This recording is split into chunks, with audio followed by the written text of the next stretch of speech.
पूरी दुनिया तालिबान के आक्रमण से संदेह में जी रहे थे। पूरी दुनिया, भारत भी, अमेरिका भी, फ्रांस भी, जापान भी और चाइना, पाकिस्तान और ईरान खुश हो रहा था कि तालिबान को बिना खून बहाए ही सत्ता मिल गई। लेकिन एक अच्छी खबर भारत, अमेरिका या संयुक्त राष्ट्र संघ के शांति प्रिय देशों को ये अच्छी खबर मिली। गनी साहब जो देश छोड़कर चले गए, अफगानिस्तान के राष्ट्रपति थे, उनके जाने के बाद उपराष्ट्रपति ने घोषणा करते हुए कहा कि अफगानिस्तान का इतिहास है राष्ट्रपति के अभाव में, राष्ट्रपति विदेश चले जाने या मर जाने या देश छोड़ने या त्यागपत्र देने के बाद उपराष्ट्रपति ही सत्ता में काबिज होते हैं। ये संवैधानिक व्यवस्था है हर देश का, भारत का भी है, अमेरिका का भी है, इंग्लैंड, जापान का भी है। एक डेमोक्रेसी का ये नियम है। इसी के लिए उपराष्ट्रपति पद का चयन किया जाता है। उसी के तहत वहाँ के उपराष्ट्रपति ने सत्ता संभाल लिया और एक अच्छा संदेश अफगानिस्तान के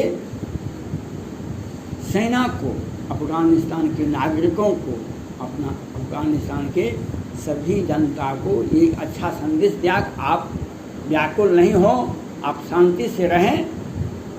तालिबान के सामने हम आत्मसमर्पण नहीं करेंगे, हम उससे युद्ध लड़ेंगे और इस बार उनको समर्थन मिलेगा अमेरिका से, भारत से। लेकिन अमेरिका के राष्ट्रपति महोदय ने जो कहे, जो बाइडेन साहब, जब हम अपने देश की सेनाओं को विदेशों में बहुत दिनों तक नहीं रखेंगे। इससे भारत को भी सीख लेनी चाहिए, इसको भारत से भी सीखना है। जैसे ही राष्ट्रपति का पदभार संभाल लिए सोहेल साहब, जो उपराष्ट्रपति थे पहले, वैसे ही संयुक्त राष्ट्र संघ के नियम के तहत, सुरक्षा परिषद के तहत, यूनाइटेड स्टेट काउंसिल के तहत वहाँ पर शांति प्रिय सैनिक को भेजना चाहिए। न कि भारत का सैनिक जाना चाहिए, न कि अमेरिका का सैनिक जाए।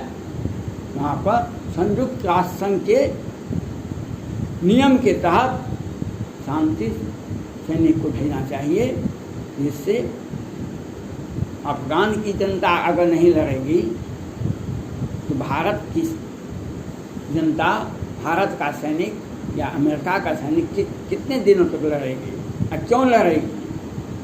अपनी मातृभूमि की रक्षा करने के लिए अफगानिस्तान की जनता को, अफगानिस्तान की सेना को लड़ना पड़ेगा, न कि भारत की सेना लड़ेगी, न कि अमेरिका की सेना लड़ेगी।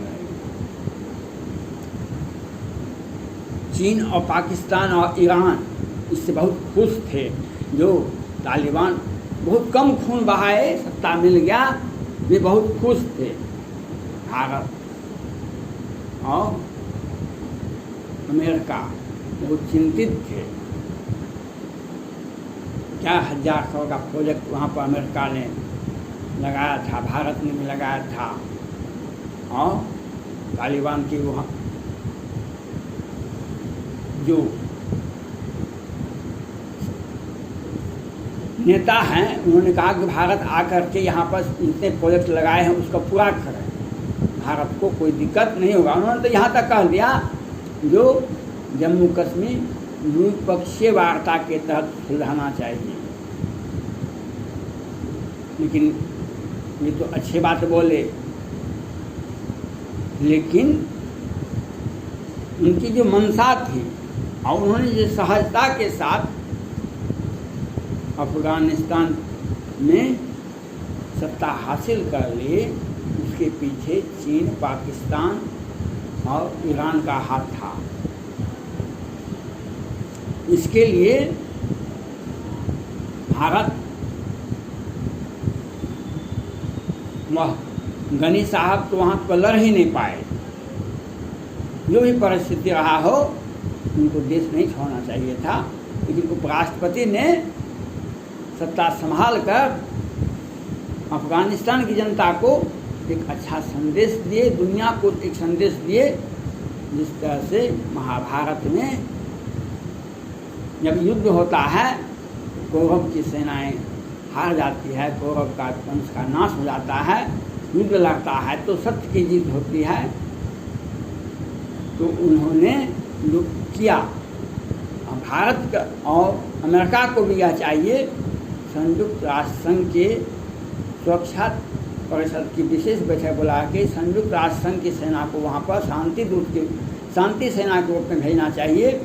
भारत और या अमेरिका का सेना को वहाँ पर नहीं भेजना चाहिए, और वहाँ पर और तरह से मदद होना चाहिए। वे 2 दशक से 1994-95 से अफगानिस्तान तालिबान में युद्ध होता रहा, हजारों हजार लोग मारे गए, लेकिन अंतर्राष्ट्रीय कानून को ये लोग कम मानते हैं। इनका नाश हो जाता है, तालिबान हो, इस्लामिक स्टेट हो, बोको हराम हो, ओसामा बिन लादेन हो, सद्दाम हुसैन हो, ये सभी कहीं न कहीं एक इस्लाम एक शांति संदेश है। इस्लाम कुरान बहुत ही अच्छा धर्म ग्रंथ है कुरान, और इस्लाम एक अच्छा धर्म है, लेकिन कुछ लोग उसको अपने ढंग से पेश करते हैं। गीता और रामायण जो है, गीता कृष्ण भगवान का सीधा आदेश है, सीधा संदेश है। बाइबिल जीसस क्राइस्ट का सीधा आदेश है, और रामचरितमानस रामायण राम का सीधा आदेश है। लेकिन इसके आड़ में, इस्लामिक स्टेट के आड़ में कितने आतंकवादी बन जाते हैं। मोहम्मद पैगंबर साहब कभी नहीं कहते हैं मानवता का नाश हो, किसी भी मानव के आंख से आंसू नहीं बहने दो, उनका यह संदेश है। लेकिन रावण ने भी तो ऐसा किया था, कुबेर पर धावा बोल दिया, माता सीता का अपहरण कर लिया, महाभारत हुआ, छल से अभिमन्यु का वध कर दिया कौरव ने। ये उस समय से होता, लेकिन नाश भी होता रहा। इसलिए चीन, पाकिस्तान और ईरान जो सोच रहे थे बिना युद्ध लड़े ही, ये चीन शी जिनपिंग साहब भारत 1962 में ये कहते थे जो हम हिंदू चीनी भाई भाई, लेकिन उनका असली रूप 1962 में देखा गया। ये डोकलाम के बाद पाकिस्तान, श्रीलंका गए थे, इंडिया भी आए थे, गुजरात भी गए थे और नेपाल गए थे। नेपाल में प्रधानमंत्री थे ओली साहब, वहाँ पर बोले थे शी जिनपिंग साहब,